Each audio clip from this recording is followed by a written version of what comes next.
When I started my TCG business journey about a year ago, I didn't really have any systems in place. I was guessing on pricing and I didn't really scale as fast as I probably could have.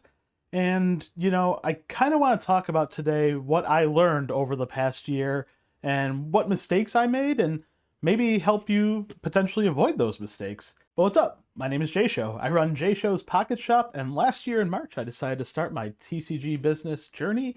And last year, from March until the end of the year, we did $35,000 in sales, and I'm here to talk about my journey throughout that process and, maybe help you along the way. And if that sounds like something you might be interested in, consider subscribing, dropping a like, and leave a comment down below on, what really gets you going in the morning when it comes to your TCG business. So when I got my start in March of last year, I decided to start on a platform called TCG Player. And I'm sure many of you know, but TCG Player is where people go to list singles of all kinds of trading card games. And, in particular, my case, it was Pokemon, where I was listing a lot of bulk and, a lot of playable cards as I was trying to work my way from level 1 on TCG Player all the way up to level 4. And I didn't really have any kind of idea what I was doing. I didn't really have a process in place. I was just kind of listing inventory manually, which I'm sure, as you know, if you are going on that same path on TCG Player, you know that the level 1 up until level 4 journey is a tough journey, mainly because listing inventory isn't exactly the easiest until you get to level 4. But I'll talk about that in a future video.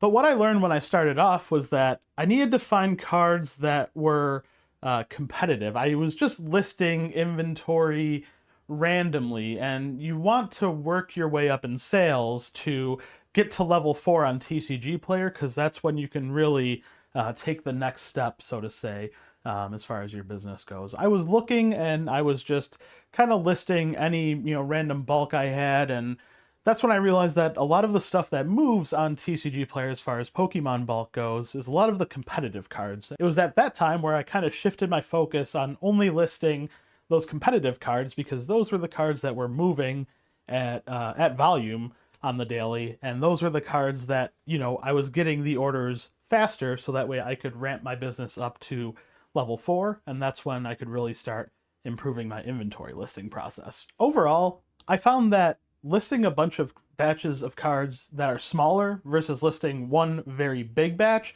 was a lot more effective in managing my overall inventory.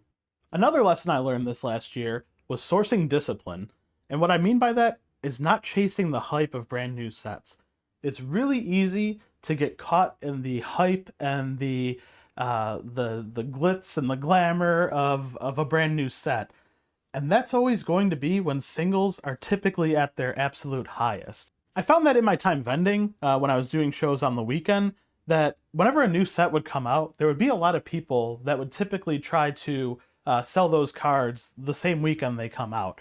And the reason they do that is because inventory is at its lowest and the demand is at its highest. The price is going to be high as a result. So what I was finding is a lot of people were really trying to offload those newer singles when newer sets came out. And there were many times where I unfortunately kind of bought into the brand new hype and slowly started to watch the price dip, until it was a 7-layered bean dip. And, unfortunately, I had to take an L on some of those cards and move on. Because that's just the name of the game. You live, you learn, you make mistakes. Sometimes you break even, sometimes you lose money, but, the goal is hopefully to overall, make money every day. And the reality is I was chasing hype a few times when I definitely should not have been, and it burned me. And, you do lose margin, you can lose, money by chasing hype like that. So, just be careful when you are buying new sets. Organization is so important when it comes to running a business. Like I said, I'm generally a messy person on the day-to-day basis, but that just wasn't going to work when it came to running a business. And I found that out very quickly, that the more disorganized my area was, the harder it was to pack orders, get orders listed, get inventory listed. It was just an overall more difficult time than it should have been.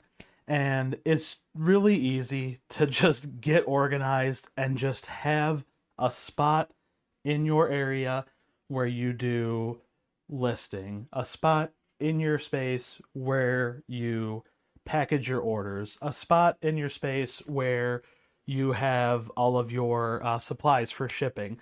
That organization and having a system where I could know where I'm pulling cards from, where I'm going to pull my shipping supplies from, bring them all together, saved me a ton of time, saved me a ton of headache. But I will say, I truly do love how organized I've been able to keep the business, and it's been a huge time saver on the daily. And trust me when I say this, if you are someone like me who is generally a disorganized or messy person, put in the effort, find a place where, you know, you can set up and have all of your stuff organized. You're going to feel so much better when you're listing and you're shipping, and it's just going to make you want to interact with the business more. At least that's what I found. And the last thing that I found really helpful in running my business over the last year was having a proper way to just track everything. Even a simple spreadsheet is going to just help you so much more. Not only be more organized, but really, really help keep track of what matters, and that's what's coming in and what's coming out. What I found probably a little too late into what I was doing as far as tracking goes is just having an area to jot everything down. What I found works best for me is a very simple Excel spreadsheet. It has the money that comes in from both TCG Player and eBay and when I've done shows, and it has money going out, whether that's for shipping supplies, whether that's for collections, and then if there are any collections, I can just have a separate note section for the tracking number, so that way I can track when it comes in and I can check off when it does. So that way I can see if I have a collection that I'm sourcing and I'm still waiting on it and it's been too long, I can follow up on it. Not having that organization in the long run can cost you money. You can forget about shipments and not follow up on things if you don't have a very easy way to go back and look and track that expense that you made.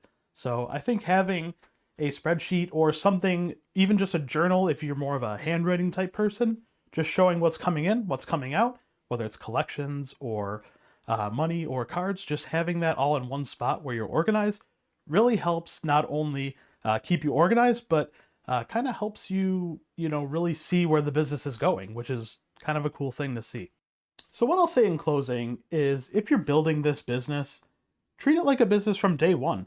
Just remember that your systems are always going to beat the hype, and just remember that your consistency is always, always, always going to beat intensity.